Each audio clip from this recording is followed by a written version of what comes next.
Olá, neste momento, nesta aula, neste encontro, nesta conversa, vamos falar sobre a origem do devido processo legal. Só para fins de contextualização, esta aula, na verdade, ela faz parte de um curso, sobre o devido processo legal. É um curso que está sendo disponibilizado em algumas plataformas digitais, como por exemplo o YouTube, e esse curso é oferecido, o acesso a esse curso para o público-alvo é um acesso totalmente gratuito por meio da utilização de plataformas digitais como o YouTube. Beleza. Então, dando sequência à nossa abordagem, devemos falar agora sobre a origem do devido processo legal. Só para fim de registro, hoje é dia 19 de junho de 2023, né, para fim de ficar registrado aí o dia que está sendo gravada esta aula. E, neste momento, posso dizer a você que o devido processo legal, em relação à sua origem, é um princípio ou uma cláusula geral que poderia ser abordada aqui em dois momentos históricos, né? Para falar da origem do devido processo legal, temos que nos relembrar de fatos históricos do século XI, do século XII e do século XIII. Beleza. Então, em um primeiro momento, eu vou falar sobre fatos históricos do século XII e do século XIII que ocorreram lá na Inglaterra, e em um segundo momento, o momento final da nossa abordagem, falarei sobre fatos históricos que ocorreram na Alemanha no século XI. Beleza? Tá, então vamos lá. Vamos nos teletransportar para a Inglaterra do século XII, ano 1154 depois de Cristo, para a gente lembrar alguns fatos históricos que aconteceram lá. Vou falar de maneira muito resumida, tá? Um bom livro de história, com certeza retrataria o que eu vou falar agora com com uma riqueza de detalhes muito maior do que eu vou falar nesse momento. Então, é um sobrevoo rápido sobre esses fatos. Tá. No ano de 1154 depois de Cristo, um homem chamado Henrique passou a reinar, passou a ser o rei da Inglaterra. E aí, ele, na história, nos livros de história, ele é conhecido como Rei Henrique II da Inglaterra. Esse rei Henrique II, ele tinha vários filhos homens, filhas mulheres, só que, para fins da nossa abordagem de origem do devido processo legal, o mais importante aqui é dizer que ele tinha um filho chamado Ricardo e tinha um outro filho chamado João, né? Ele tinha, digamos ali, que ele tinha dois filhos, e as pessoas ficavam na expectativa de qual filho que iria herdar o trono do pai, né? Qual filho que passaria a ser rei depois do Henrique II. Beleza. Então, ele tinha dois filhos, e desses dois filhos, o filho preferido era um deles, que era o filho mais velho. O filho mais velho era o Ricardo. Então, o rei Henrique II, gostava mais do Ricardo, tinha preferência maior pelo Ricardo, achava o Ricardo mais valente, mais corajoso, mais lutador, né? E o rei Henrique II tinha mais... A opção dele era no sentido de que o Ricardo se tornasse rei, tá?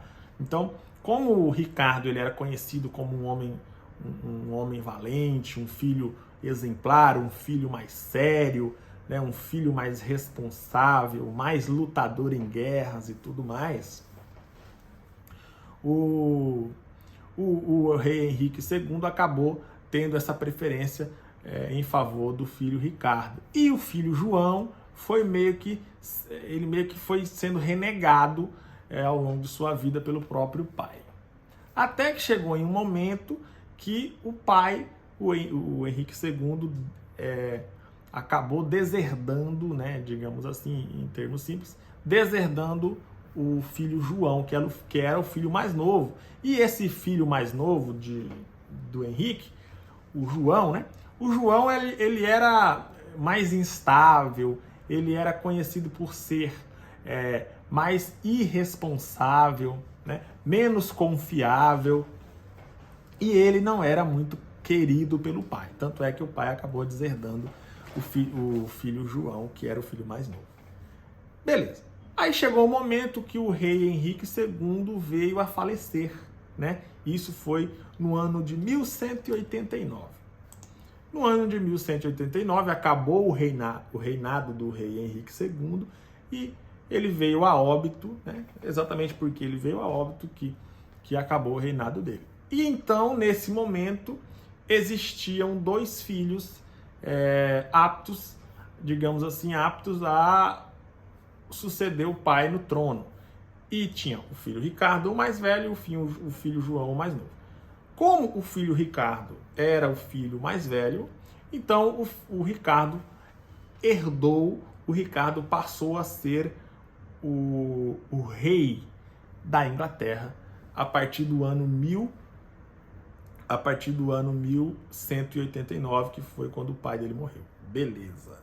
Aí o rei Ricardo, né, o Ricardo se tornou rei, e a sociedade ali da Inglaterra naquele momento, naquele ano, naquele século XII ali, meados do final já do século XII, né, 1189, a população ali da Inglaterra, em razão das características do Ricardo, passou a chamar o Ricardo de Rei Ricardo Coração de Leão. Então, se você digitar Rei Ricardo Coração de Leão, vai aparecer aí vários fatos históricos sobre esse rei. Então, esse rei, ele era conhecido por ser um rei valente, corajoso, lutador em guerras e tudo mais. Beleza? Tá. E aí o rei Ricardo Coração de Leão herdou todas as terras do pai. Como o pai tinha deserdado o filho João passou a ser conhecido como João sem terra. Então, é por isso que existe aí no direito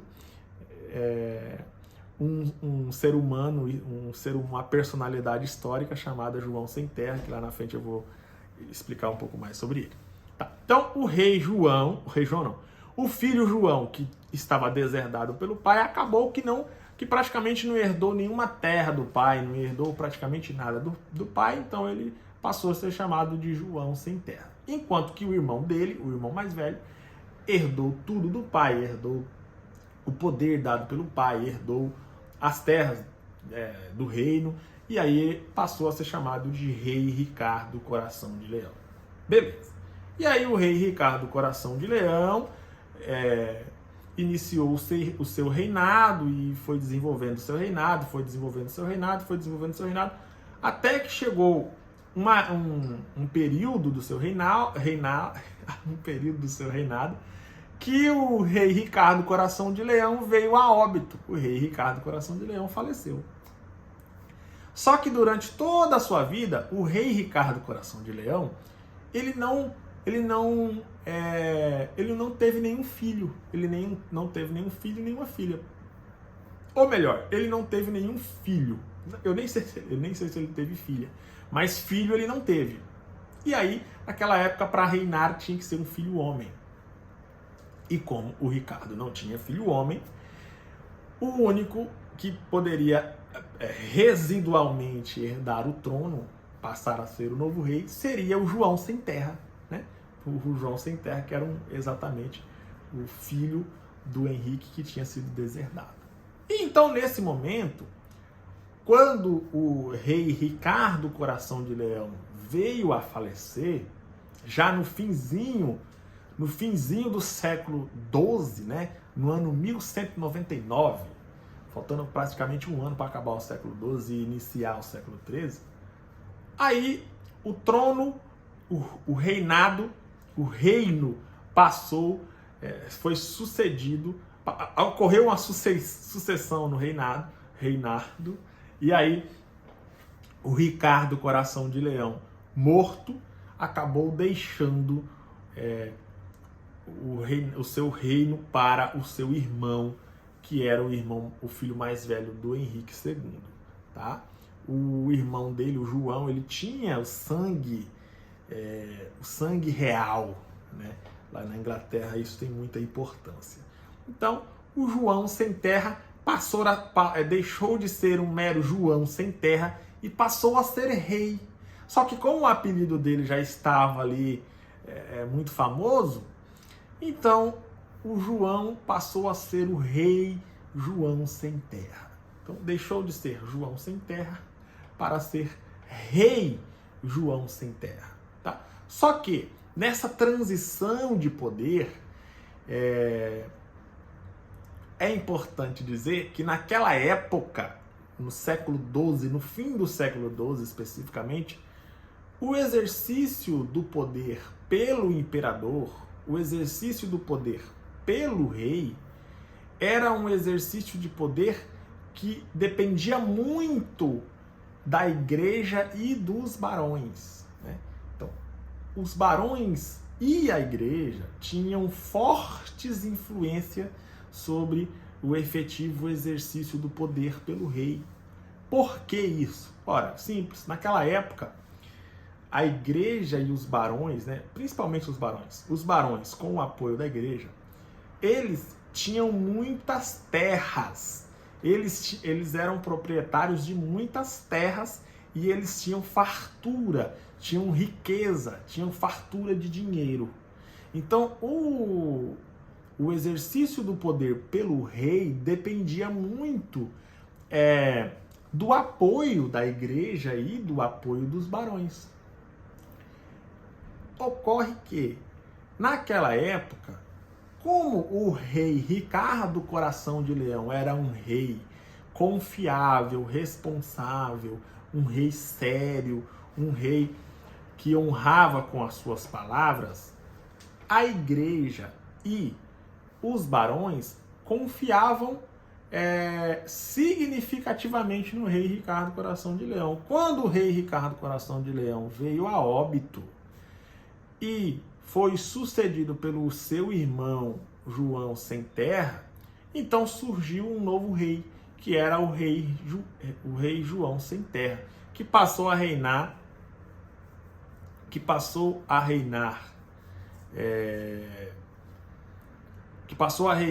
lá na Inglaterra a partir da morte de seu irmão. E a partir da morte de seu irmão, o rei Ricardo João sem terra, infelizmente, não teve a mesma confiança da igreja e dos barões. Ou seja, os barões e a igreja não confiavam tanto no rei Ricardo, não confiavam tanto no rei João sem terra, da forma como confiavam no rei Ricardo Coração de Leão. Então não existia mais aquela confiança da igreja e dos barões. Beleza. Mas como o rei Ricardo, como o João sem terra tinha o sangue real, passou a ser o rei, e a coroa e os barões não sabiam como destituir o rei João sem terra do seu poder. E aí começaram os conflitos. O rei João sem terra queria dominar todas as terras que ele pudesse dominar, todas as terras que ele pudesse dominar, ele queria dominar. E a igreja e os barões ficavam preocupados com aquilo, porque eles não confiavam no rei João sem terra. Então os anos foram se passando, e o rei João sem terra, se viu obrigado a celebrar uma espécie de acordo com os barões e com a igreja naquela época, no século XIII, né? Já no início ali do século XIII.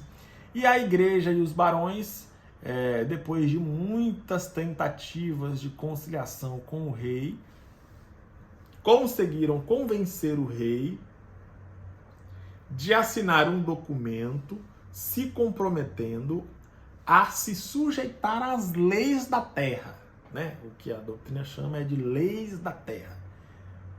Resumindo, as leis da terra seriam normas jurídicas naquela época, né? Traduzidas em costumes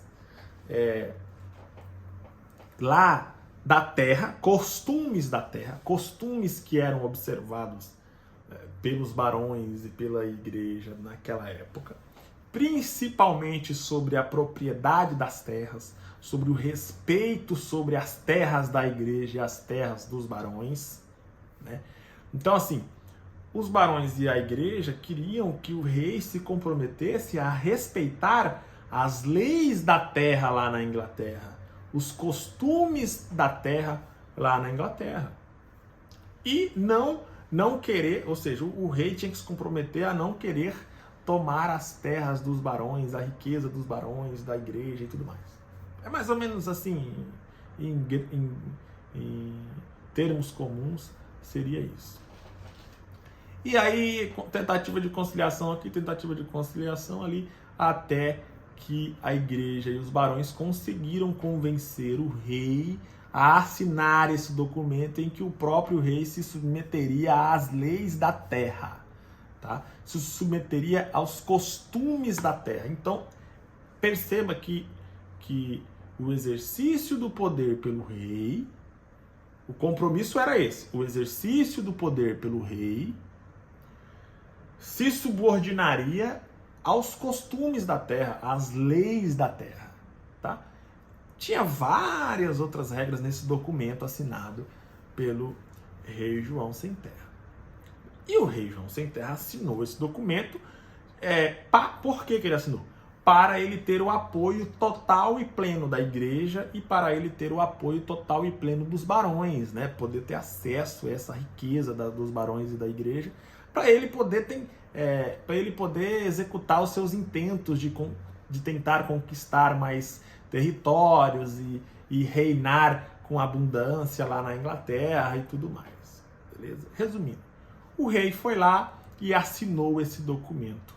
Então, nesse documento, existia o compromisso de o próprio rei se sujeitar às leis lá da localidade. Então, perceba que isso é um fato histórico importantíssimo para o direito. Por quê? Porque naquela época, rei não tinha que se sujeitar à lei, não. Ou seja, o rei, as leis não se aplicavam ao rei. As leis se aplicavam para os súditos e nunca para o rei. Falar que o rei tinha que respeitar as leis, isso era um completo absurdo naquela época, né? Hoje não, hoje o Estado tem que respeitar, o governo tem que respeitar as leis, né? Hoje é comum falar isso. Lá no século XI, século XII, isso era um absurdo. Então, isso foi um fato muito histórico. O rei foi lá e assinou um documento falando que ele ia obedecer às leis também, mesmo ele sendo rei. E as leis, na verdade, protegiam bastante a propriedade e as terras da igreja e dos barões. Tá. Então, assim, nesse documento existia um pedaço lá, um parágrafo que falava do devido processo legal. E o devido processo legal seria mais ou menos isso. O próprio rei deveria obedecer às leis também, né? O ordenamento jurídico lá daquela localidade, o rei deveria obedecer também. Beleza? Tá. Então aí a doutrina entendeu que esse parágrafo aí que fala que o rei deve se sujeitar às leis da terra, esse parágrafo seria onde estaria escrito o devido processo legal. Então, uma parte da doutrina entende que a origem do devido processo legal é exatamente esse documento que o rei assinou, o rei João Sem Terra assinou. Só que esse documento ele existe até hoje, tá?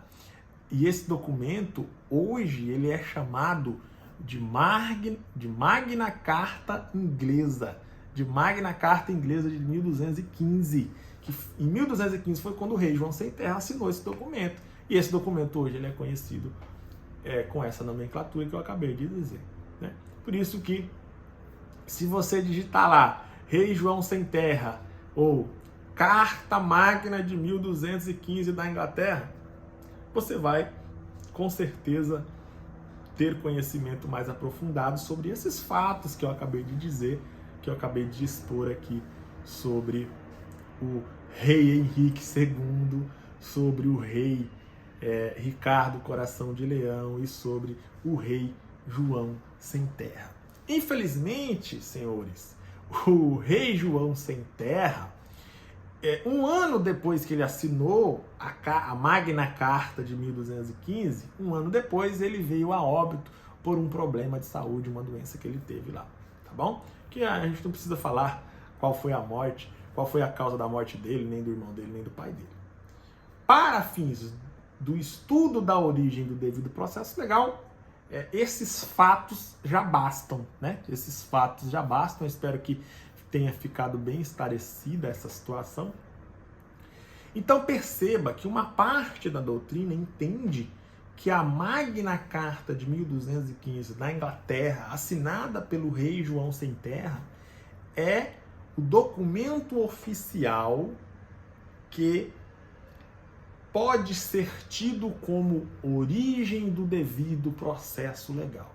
Porque nesse documento o rei estaria assinando um compromisso de que respeitaria as leis da terra, de que respeitaria as leis, os costumes lá daquela localidade. Então, por isso, o devido processo legal teria sua origem nesse documento. Beleza? Então, ok. Agora, caminhando um pouco mais além desses fatos históricos lá que ocorreram na Inglaterra no século XII e no século XIII, podemos mencionar que existe uma outra parcela da doutrina que faz um alerta para os senhores. Essa outra parcela da doutrina, que eu posso até citar nomes aqui se você quiser.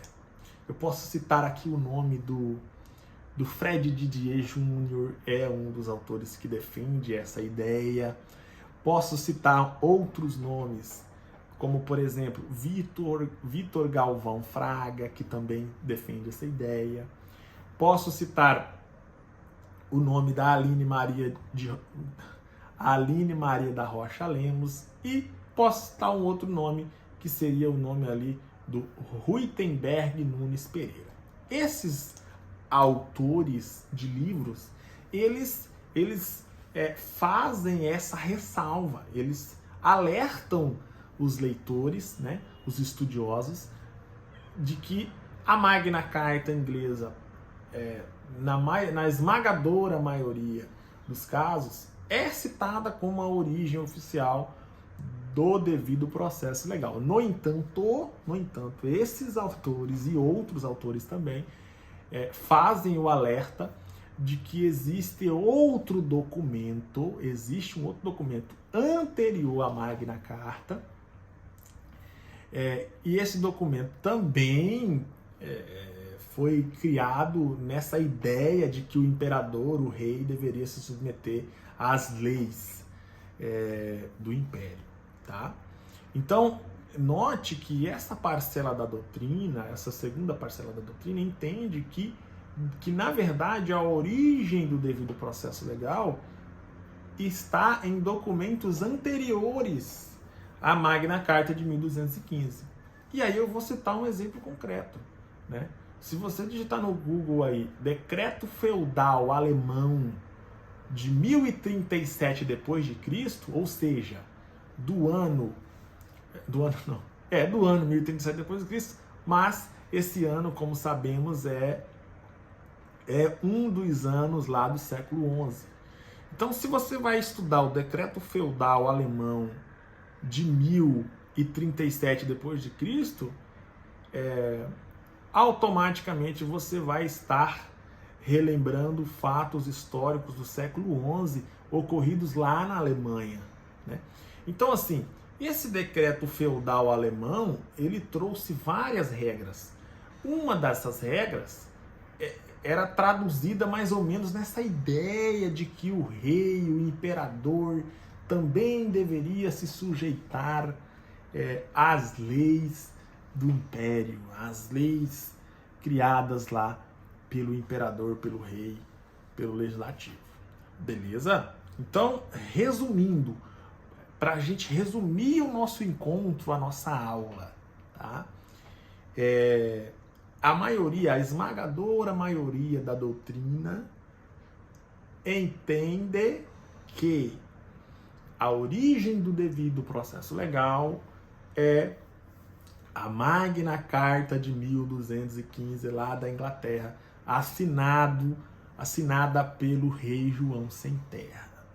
Beleza? Essa é a maioria da doutrina. No entanto, há autores que fazem um alerta no sentido de que o decreto feudal alemão de 1037 d.C., no século XI, pode ser citado como origem do devido processo legal, porque lá nesse decreto já existia essa ideia de que o imperador, o rei, deveria se subordinar às leis do império, né, às leis do imperador aí, lá na Alemanha. Beleza? Tá. Então note que essa doutrina também acaba fazendo um alerta no sentido de que esse decreto feudal alemão foi ele que inspirou a igreja e os barões a criarem a Magna Carta de 1215, que foi assinada pelo João Sem Terra, pelo rei João Sem Terra, tá? Então é mais ou menos isso, é como se no século XI, 1037 d.C., o pessoal na Alemanha o pessoal lá da Alemanha criou esse decreto feudal alemão de 1037. Esse decreto feudal alemão passou a ser conhecido em todo o mundo, em todos os locais do mundo, e a Inglaterra foi lá e descobriu que esse decreto existia e que a ideia desse decreto era limitar o poder do povo, limitar o poder do imperador, e aí a igreja e os barões da Inglaterra resolveram adotar essa ideia lá na Inglaterra e conseguiram convencer o rei João Sem Terra a assinar um documento nesse sentido que passou a ser chamado de Magna Carta de 1215 da Inglaterra. Beleza? Então, esses foram os fatos históricos relevantes, assim, que foram falados aqui de forma significativamente resumida, para tentar esclarecer um pouco a origem do devido processo legal, tá? Esse tema é de suma importância para o nosso curso de devido processo legal. Agradeço a participação de todos e fica aqui o registro de que logo teremos um novo encontro para continuarmos o curso de devido processo legal.